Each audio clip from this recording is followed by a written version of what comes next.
My dear students and parents, this is Daniel and welcome back to our channel. NEET examination, re-NEET examination நடந்து முடிஞ்சிருச்சு. இந்த examination முடிஞ்சதுக்கு அப்புறம் மாணவர்கள் கலந்தாய்வுக்கு, அதாவது கவுன்சிலிங்க்கு ப்ரிப்பேர் ஆகணும். இப்போ உங்களுக்கு எவ்வளோ மார்க் வரும்னு சொல்லி ஓரளவுக்கு நீங்கள் ஐடென்டிஃபை பண்ணியிருப்பீங்க, கால்குலேட் பண்ணியிருப்பீங்க. ஓரளவுக்கு வந்திருக்கிற இன்ஸ்டியூட் லெவல் ஆன்சர் கீஸை வச்சு நீங்கள் உங்களுடைய ஸ்கோரை கால்குலேட் பண்ணியிருப்பீங்க. உங்கள் ஸ்கோர் எந்த ஸ்கோராக இருந்தாலும் நீங்கள் நீட்டில் குவாலிஃபை ஆகிட்டீங்க, பாஸ் மார்க் வருது அப்படிங்கிற நம்பிக்கை இருக்குன்னா நீங்கள் கவுன்சிலிங்கில் பார்ட்டிசிபேட் பண்ணலாம். இப்போது நான் ஓகே சார், நான் கவுன்சிலிங்கில் பார்ட்டிசிபேட் பண்ண போகிறேன்னா எத்தனை அப்ளிகேஷன் போடணும், என்னென்ன மாதிரியான கவுன்சிலிங் ப்ராசஸ் இருக்குது, அதற்குரிய எல்லா பதில தான் இந்த வீடியோவில் பார்க்க போகிறோம். வீடியோவை ஸ்கிப் பண்ணாமல் ஃபுல்லாக பாருங்கள்.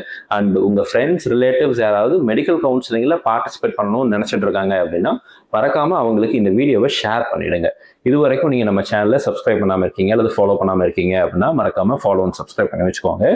அண்ட் இந்த வீடியோவை இது வரைக்கும் லைக் பண்ணல அப்படின்னா மறக்காமல் வீடியோவை லைக் பண்ணிவிடுங்க. கவுன்சிலிங்கை பொறுத்த வரைக்கும் ரெண்டு விதமான கவுன்சிலிங் இருக்குது. ஒன்று ஆல் இண்டியா கோட்டா கவுன்சிலிங், இன்னொன்று ஸ்டேட் கோட்டா கவுன்சிலிங். இப்போ ஸ்டேட் கோட்டா அப்படிங்கிறது என்னன்னு சொல்லி கேட்டிங்கன்னா அந்தந்த மாநிலங்கள் நடத்தக்கூடிய கவுன்சிலிங். இப்போ தமிழ்நாடு மாணவர்கள் தான் நம்ம சேனலில் நிறைய பேர் பார்க்குறாங்கிறதுனால தமிழ்நாடு மெடிக்கல் கவுன்சிலிங் அப்படிங்கிறத பற்றியும், ஆல் இண்டியாவில் நமக்கு இந்திய அளவில் இருக்கக்கூடிய சீட் அதை ஆல் இண்டியா கோட்டா அப்படின்னு சொல்கிறோம். இப்போ அந்த ஆல் இண்டியா கோட்டாவில் என்னென்ன காலேஜஸ் வரும், என்னென்ன கேட்டகரி ஆஃப் சீட்ஸ் இருக்குது அப்படின்னு கேட்டிங்கன்னா, பொதுவாக இந்தியா ஃபுல்லாக இருக்கக்கூடிய அனைத்து விதமான அரசு மருத்துவக் கல்லூரிகள், அரசு பல் மருத்துவக் கல்லூரிகள், government medical colleges, government dental காலேஜஸ்ல இருக்கக்கூடிய 15% seats is coming under all India quota. All India quota கீழே வருதுங்க. அதே மாதிரி இந்தியா ஃபுல்லாக இருக்கக்கூடிய deemed universities, deemed dental universities, இவங்க எல்லாருமே நமக்கு ஆல் இண்டியா கோட்டா கீழே வருவாங்க. டீம்டு யூனிவர்சிட்டிஸை பொறுத்த வரைக்கும் 100% சீட்ஸ் ஆல் இண்டியா கோட்டா மூலமாக மட்டும்தான் ஃபில் பண்ணப்படும். ஸோ இது ஆல் இண்டியா கோட்டா. அப்போ நீங்கள் பிற மாநிலங்களில் உள்ள அரசு மருத்துவக் கல்லூரிகளை MBBS படிக்கணும் அப்படின்னா you can participate through all India quota counselling. And in case நீங்கள் வேறு ஸ்டேட்டில் அல்லது தமிழ்நாட்டிலே இருக்கக்கூடிய டீம்டு யூனிவர்சிட்டியில் ஜாயின் பண்ணணும்னு நினச்சிங்கன்னா you have to apply for all India quota counselling. ஓகேங்களா? அடுத்து ஸ்டேட் கோட்டாக்கு வந்துடலாம். ஸ்டேட் கோட்டா பொறுத்த வரைக்கும் தமிழகத்தில் இருக்கக்கூடிய அனைத்து அரசு மருத்துவக் கல்லூரிகள், அரசு பல் மருத்துவக் கல்லூரிகள்ல இருக்கக்கூடிய 85% சீட்ஸ், பேலன்ஸ் சீட்ஸ், ரிமைனிங் சீட்ஸை ஸ்டேட் கோட்டால ஃபில் பண்றாங்க. அதே மாதிரி தமிழ்நாடுக்குள்ள இருக்கக்கூடிய அனைத்து விதமான private medical colleges, private universities and private dental colleges, இதுல உள்ள 100% சீட்ஸை அந்த தமிழ்நாடு ஸ்டேட் கவுன்சிலிங்ல தான் ஃபில் பண்ணுவாங்க. அப்போ 2 கவுன்சிலிங் போடணும், அப்ளிகேஷன் போடணும். இப்போ தமிழ்நாடை பொறுத்த வரைக்கும் பிரைவேட் காலேஜஸ்ல கேட்டகரி ஆஃப் சீட்ஸ் அப்படிங்கிறது 2 இருக்கு. ஒன்று கவர்மெண்ட் கோட்டா சீட்ஸ், இன்னொன்று மேனேஜ்மெண்ட் கோட்டா சீட்ஸ். அப்போ நீங்கள் தமிழ்நாடு கவுன்சிலிங் அப்ளை பண்ணும்போது உங்களுடைய மார்க்குக்கு தகுந்த மாதிரி எனக்கு கவர்மெண்ட் கோட்டாவில் அரசு ஒதுக்கீட்டு இடம் கிடைக்குமா அல்லது மேனேஜ்மெண்ட் கோட்டா நிர்வாக ஒதுக்கீடு இடம் கிடைக்குமா அப்படிங்கிறத நம்மளுடைய cut off mark calculation videos எல்லாம் பார்க்கும்போது உங்களுக்கு ஒரு ஐடியா கிடைச்சிருக்கும். ஒருவேளை நீங்கள் கவர்மெண்ட் கோட்டா மட்டும் எய்ம் பண்ணுறீங்க அப்படின்னா நீங்கள் தமிழ்நாடு கவுன்சிலிங்கில் கவர்மெண்ட் கோட்டாக்கு மட்டும் அப்ளிகேஷன் போட்டால் போதும். இல்லை எனக்கு கவர்மெண்ட் கோட்டா கிடைக்கிறதுக்கு வாய்ப்பு இல்லாத மாதிரி தெரியுது, நான் மேனேஜ்மெண்ட் கோட்டா மட்டும்தான் எய்ம் பண்ணுறேன் அப்படின்னா நீங்கள் மேனேஜ்மெண்ட் கோட்டாக்கு மட்டும் அப்ளிகேஷன் போட்டால் போதும். இல்லை சார் நான் ரெண்டுமே போடலாமான்னு கேட்டால் தாராளமாக நீங்கள் government quota and management quota ரெண்டுமே சேர்ந்து அப்ளை பண்ணலாம். இந்த ரெண்டுக்கும் தனித்தனியாக அப்ளிகேஷன் போடணுமா அப்படின்னு கேட்டிங்கன்னா இல்லைங்க. இந்த ரெண்டுமே காமன் பிளாட்ஃபார்மில் வந்துடும். நீங்கள் அப்ளை பண்ணும்போது கவர்மெண்ட் கோட்டாக நீங்கள் அப்ளை பண்ணுவீங்க. அண்ட் அதில் எனக்கு மேனேஜ்மெண்ட் கோட்டாவும் நான் சேர்த்து அப்ளை பண்ண விரும்புகிறேன் அப்படின்னா நீங்கள் அதுக்கு ஒரு டிக் மார்க் கொடுத்தீங்கன்னா மேனேஜ்மெண்ட் கோட்டாவும் சேர்ந்து அப்ளை ஆகிடும். எனக்கு கவர்மெண்ட் கோட்டா வேண்டாம், மேனேஜ்மெண்ட் கோட்டா மட்டும்தான் வேணும்னா நீங்கள் அதுக்கு தனியாக அப்ளை பண்ணிக்கலாம். இந்த கவுன்சிலிங் ப்ராசஸை பொறுத்த வரைக்கும் நிறைய விதமான ப்ராசஸ் அப்படிங்கிறது இருக்குது. நம்ம கவுன்சிலிங்க்கு ரிஜிஸ்டர் பண்ணணும், அப்புறம் காலேஜஸை ப்ரியாரிட்டைஸ் பண்ணணும், அப்புறம் சாய்ஸ் ஃபில்லிங் பண்ணணும். அண்ட் சாய்ஸ் ஃபில்லிங் பண்ணும்போது உங்களுடைய ப்ரியாரிட்டி ஆர்டர் ரொம்ப ரொம்ப முக்கியமாக இருக்கும். இதெல்லாம் கேட்கும்போது ஒருவேளை உங்களுக்கு கன்ஃபியூஷனாக இருக்குது, எனக்கு இந்த கவுன்சிலிங் ப்ராசஸில் நான் எந்த விதமான மிஸ்டேக்கும் பண்ண விரும்பலை, நான் தவறு இல்லாமல் இந்த கவுன்சிலிங்கில் பார்ட்டிசிபேட் பண்ணணும்னு நினைக்கிறீங்க அப்படின்னா விஸ்பா அகாடமியிலேருந்து உங்களுக்கு இந்த கவுன்சிலிங் கைடன்ஸ் சப்போர்ட் அப்படிங்கிறது கொடுத்துட்டு வரும். ஒரு காலேஜஸ் எப்படி சூஸ் பண்ணுறது, கவுன்சிலிங்க்கு என்னென்ன டாக்குமெண்ட்ஸ் வேணும், எப்படி ரிஜிஸ்ட்ரேஷன் பண்ணுறது, டாக்குமெண்ட்ஸ் எப்படி நம்ம கரெக்டான ப்ராப்பரான மெத்தடில் ஃபார்மேட்டில் இருக்கான்னு வெரிஃபை பண்ணுறது, இந்த மாதிரி பல்வேறு தரப்பட்ட விஷயங்களை அதில் நம்ம செய்கிறோம். அண்ட் கல்லூரிகளை எப்படி வரிசைப்படுத்துகிறோம், ஒரு காலேஜை பெஸ்ட் மெடிக்கல் காலேஜ் எப்படி சூஸ் பண்ணுறது, தமிழ்நாட்டில் இந்த காலேஜுக்கு அப்புறம் எது வைக்கிறது, செகண்டாக எந்த காலேஜ் வைக்கிறது, தேர்டாக எந்த காலேஜ் வைக்கிறது, உங்களுக்கு ஒரு காலேஜ் பிடிச்சிருக்கும், அந்த காலேஜை பற்றின மற்ற மாணவர்களுடைய அபிப்பிராயம் என்ன, ஒப்பீனியன் என்ன, அந்த காலேஜ் ஆக்சுவலாக எந்த ரேங்கிங்கில் வருது, இந்த மாதிரி பல்வேறு விஷயங்களை மிஸ்பா அகாடமிலேருந்து தொடர்ந்து கொடுத்துக்கிட்டே வரோம்.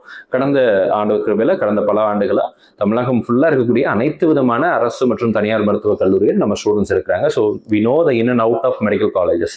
அதனுடைய feedback and students feedback, parents feedback, அந்த ஹாஸ்டல் ஃபெசிலிட்டி எப்படி இருக்கு, ஃபுட் எப்படி இருக்கு, ரேகிங் இருக்கா இல்லையா, மற்ற விஷயங்கள்ல அந்த காலேஜ்ல என்ன மாதிரி டிசிப்ளின் ஆக்டிவிட்டிஸ் எல்லாம் இருக்கு, இது மாதிரி பல்வேறு விஷயங்களை நாங்கள் உங்களுக்கு கைடன்ஸ்ல கொடுக்க முடியும்.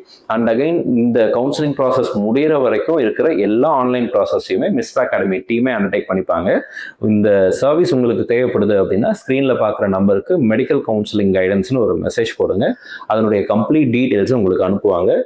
Starting from the registration part till you get in to a medical college. ஒரு காலேஜில் சேர்ந்து ஃபீஸ் கட்டி நீங்கள் காலேஜில் எம்பிபிஎஸ் படிக்க ஆரம்பிக்கிற நாள் வரைக்கும், இல்லைனா உங்களுடைய நீங்கள் கட்டின செக்யூரிட்டி டெபாசிட்டை ரீஃபண்ட் வாங்குற வரைக்குமே நம்மளுடைய சப்போர்ட் அப்படிங்கிறது தொடர்ந்து இருந்துகிட்டே இருக்கும். என்னுடைய பர்சனல் நம்பர் உங்களுக்கு ஷேர் பண்ணுவாங்க. You will be added to a separate WhatsApp group. Google meet நம்ம கண்டக்ட் பண்ணுவோம். Will have 1-to-1 discussions. இந்த மாதிரி நிறைய விஷயங்கள் அங்கே இருக்கு. ஒரு கஸ்டமைஸ்டு சாய்ஸ் ஃபில்லிங் உங்களுக்காக பண்ணி கொடுப்பாங்க. விருப்பமுள்ள மாணவர்கள் அதில் ரெஜிஸ்டர் பண்ணிக்கலாம். இப்போ கவுன்சிலிங் ப்ராசஸ்க்கு வந்துடலாம். இந்த கவுன்சிலிங் ப்ராசஸ்ல ஆல் இண்டியா கோட்டால நீங்க பார்ட்டிசிபேட் பண்றதாக இருந்தால் அரசு மருத்துவக் கல்லூரிகள் தான். ஒருவேளை சிலர் சார் நான் வேற ஸ்டேட்ல பிரைவேட் மெடிக்கல் காலேஜஸ்ல பார்ட்டிசிபேட் பண்ண முடியுமா அப்படின்ற கேள்வி இருக்கும். ஒருவேளை நீங்க அப்படி யோசிச்சீங்கன்னா, உதாரணத்துக்கு சார் நான் சென்டாக் பாண்டிச்சேரியில ஒரு இப்போ இன்னும் ஒரு சிலருக்கு வேற கேள்வி இருக்கும். அதாவது சார் நான் வேற ஸ்டேட்ல இருக்கக்கூடிய பிரைவேட் மெடிக்கல் காலேஜில் பார்ட்டிசிபேட் பண்ண முடியுமா, எனக்கு அந்த காலேஜ் நல்லா இருக்குன்னு சொன்னாங்க, அல்லது என்னோட ரிலேட்டிவ் யாரோ ஒருத்தர் அங்கே படிக்கிறாங்க, அவங்க நல்லா இருக்குன்னு சொல்லியிருக்காங்க, எனக்கு தெரிஞ்சவங்க சொன்னாங்க, நான் அந்த காலேஜில் சேரணும்னு விரும்புகிறேன், அதுக்கு நான் என்ன பண்ணணும், இந்த மாதிரி கேள்வி இருந்துச்சு அப்படின்னா you can participate for the private medical colleges across various other states. ஆனால் அதற்கு நம்ம அந்தந்த ஸ்டேட்டினுடைய கவுன்சிலிங்க்கு தனியாக அப்ளை பண்ணணும். வேற நீ அதர் ஸ்டேட்ல எய்ம்ஸ் போகிறேன், ஜிப்மர் போகிறேன், அல்லது நான் ஆல் இண்டியா கோட்டால கவர்மெண்ட் மெடிக்கல் காலேஜஸ் போறேன் அப்படின்னா ஆல் இண்டியா கோட்டால பார்ட்டிசிபேட் பண்ணா போதும். ஸோ இதுதான் கவுன்சிலிங் ப்ராசஸ்ங்க. இப்போ 3 விதமான அப்ளிகேஷன் நீங்க போடுவீங்க. ஒன்று ஆல் இண்டியா கோட்டா கவுன்சிலிங், இன்னொன்று தமிழ்நாடு ஸ்டேட் கவுன்சிலிங்ல நீங்க போடக்கூடிய government quota, management quota, and 3வது விஷயம் அப்படிங்கிறது ஒருவேளை அதர் ஸ்டேட் நீங்க கான்சென்ட்ரேட் பண்றீங்க பிரைவேட் மெடிக்கல் காலேஜஸ் அப்படின்னா அதர் ஸ்டேட்னுடைய மேனேஜ்மெண்ட் கோட்டா.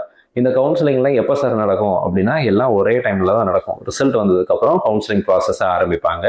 சைமல்டேனியஸாக எல்லா ப்ராசஸும் ஒரே டைம்லைன்லாம் நடக்கும். இங்கே இதுதான் நமக்கு இருக்கிறதுல கொஞ்சம் நம்ம ஞாபகத்தில் வச்சு, எல்லாமே டைம்லைன் பேஸ்டு ப்ராசஸ். அந்த பர்டிகுலர் டைமுக்குள்ளே அந்த சாய்ஸ் ஃபில்லிங் ப்ராசஸ் முடிஞ்சிடும். ஒரு பர்டிகுலர் டைமுக்குள்ளே ரிஜிஸ்ட்ரேஷன் ப்ராசஸ் முடிஞ்சிடும். பேமெண்ட் அதுக்குள்ளே கம்ப்ளீட் பண்ணணும். எல்லாத்துக்குமே ஒரு டெட்லைன் இருக்கும். அந்த டெட்லைனை நம்ம மிஸ் பண்ணிடக்கூடாது. ஒருவேளை மிஸ் பண்ணால் என்ன ஆகும்? Will lose the opportunity. நம்மளுடைய ஆப்பர்ச்சுனிட்டியை நம்ம இழந்து போயிடுவோம். அண்ட் நம்ம we might be move to the next round. So ஒருவேளை எக்ஸ்டென்ஷன் இல்லை அப்படிங்கிற பட்சத்தில் அடுத்த ரவுண்டுக்கு தான் போக வேண்டிய சுச்சுவேஷன் அப்படிங்கிறது வரலாம். So every thing has a time line. Proper time அப்படிங்கிறது கொடுப்பாங்க. நல்ல ஷெடியூல் இருக்கும். கண்டிப்பாக அந்த ஷெடியூலை கரெக்டாக ஃபாலோ பண்ணணும். ஸோ இதுக்கு தான் நம்ம மிஸ்ட் அகாடமியில் அந்த ப்ராப்பர் டைம் லைன், எதையும் நீங்கள் மிஸ் பண்ணக்கூடாது அப்படிங்கிறதுக்காக ஈச் அண்ட் எவ்ரி அப்டேட்டை நம்மளுடைய டெடிகேட்டட் வாட்ஸ்அப் குரூப்பில், அனௌன்ஸ்மெண்ட் குரூப்பில் நம்ம ஷேர் பண்ணுறோம். நீங்கள் இது வரைக்கும் நம்மளுடைய வாட்ஸ்அப் அண்ட் டெலிகிராம் சேனலில் ஜாயின் பண்ணல அப்படின்னா நீங்கள் அதில் ஜாயின் பண்ணிக்கோங்க. சார் இல்லை எனக்கு ஒரு டெடிகேட்டட் சப்போர்ட் எனக்கு தேவை, ஒரு ப்ரொஃபஷனல் மெடிக்கல் கவுன்சிலிங் கைடன்ஸ் எனக்கு தேவை அப்படின்னா you can enrol with NEET கம்பெனியில் நீங்கள் நம்மளுடைய மெடிக்கல் கவுன்சிலிங் கைடன்ஸில் நீங்கள் ஜாயின் பண்ணிக்கலாம். Will be able to help you out. இந்த வீடியோ உங்களுக்கு பிடிச்சிருக்கும்னு நினைக்கிறேன். பிடிச்சிருந்துச்சு அப்படின்னா மறக்காம வீடியோ லைக் பண்ணிடுங்க. அண்ட் சேனலை நீங்கள் இது வரைக்கும் சப்ஸ்கிரைப் பண்ணாமல் இருக்கீங்க அப்படின்னா மறக்காம சேனலையும் சப்ஸ்கிரைப் பண்ணி வச்சுக்கோங்க. இந்த வீடியோ உங்களுக்கு பிடிச்சிருக்கும்னு நினைக்கிறேன். பிடிச்சிருந்துச்சு அப்படின்னா மறக்காம வீடியோ லைக் பண்ணிடுங்க. அண்ட் சேனலை நீங்கள் இது வரைக்கும் சப்ஸ்கிரைப் பண்ணாமல் இருக்கீங்க அப்படின்னா மறக்காம சேனலையும் சப்ஸ்கிரைப் பண்ணி வச்சுடுங்க. All the very best and thank you so much. நம்ம சேனலில் பார்க்கக்கூடிய மாணவர்கள் மற்றும் பெற்றோர்களுக்கு இந்த ரீநீட்டில் நல்ல மதிப்பெண்கள் கிடைக்க, நல்ல மருத்துவக் கல்லூரிகளில் இடங்கள் கிடைக்கணும்னு சொல்லி உங்களுக்காக நானும் ப்ரேயர் பண்ணிக்கிறேன். All the very best and thank you so much.